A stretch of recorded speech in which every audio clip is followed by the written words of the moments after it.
நல்லா வெயில் அடிக்குது. இன்றைக்கி என்ன ஒரு சின்ன இடம் இருந்தாலும் அதை கொத்தி 2 நடுறது அதுலேருந்து வார சந்தோஷம் உங்களுக்கு சந்தோஷம் தானே. அதுதான் இப்போ எல்லாம் குத்தி கொண்டிருக்கிறது. இங்கே பாருங்கள், இது வந்து மசாலி கீரை. இதை இப்போ எடுத்து காய்ச்ச போடுறோம்.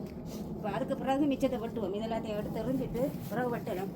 இப்போ இதை கிளறி விட்டா 2 குண்டு தக்காளியோ 2 கேரட்டையோ 2 பீட்ரூட்டையோ வச்சு விடல. இது நீங்கள் எப்படி பட்டியல் இருந்தா இதுகளுக்குள்ள இந்த பட்டியல் இருந்தா இதில் கொஞ்சம் வாடின வெங்காயங்கள் எல்லாத்தையும் தாட்டு விடுங்க. இப்போ நான் தாட்டுட்டேன். இந்த வெங்காயமெல்லாம் தாட்டுட்டேன். வெங்காயத்தை இப்போ தாட்டு விட்டுருக்கு. முளைச்ச வெங்காயங்களை அதுக்கு தாட்டு விட்டுருக்கேன். இங்கான பக்கம் எல்லாம் பாருங்கள், இதெல்லாம் ரோசா மரம். எனக்கு இந்த ரோசா மரம் மட்டும் ஆசை. அப்போ இந்த சுற்றி வேற எல்லாம் ரோசா மரம் தான் வச்சுருக்கேன். ஒவ்வொன்றும் ஒவ்வொரு நிறம். இதில் ஒவ்வொன்றும் ஒவ்வொரு நிறத்தில் இருக்குது. இது வந்து 2 நிறத்தில் இருக்குது. ரோஸ் நிறமும் சிவப்பும் சேர்த்து ஒட்டு வச்சது இதில் இருக்குது. சில ஒட்டு வச்சுனா சரி வேறில் இந்த மாதிரி திருப்பி இருக்கா மிச்ச நிறமெல்லாம் தொட்டு வைக்கணும். இல்லை இப்படியான சாடி இருந்தாலும் நீ எதுக்கு இதை போட்டு வைக்கலாம்.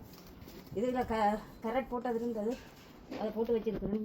இப்படி ஏதாவது சின்ன சின்ன சாமானா நீங்கள் மாவு செய்து வீட்டில் செய்யணுன்ட்டு சாப்பிடுங்க. உங்களுக்கு சந்தோஷமாக இருக்கும். மற்றதை பார்த்து சிரிக்கட்டுக்கு நீங்கள் உங்கள் சின்ன இடத்துக்குள்ள என்ன செய்ய போகிறாங்கன்னு நிற்கலாம். ஏதோ வாரதை நாங்கள் சாப்பிடுவோம் சந்தோஷமாக.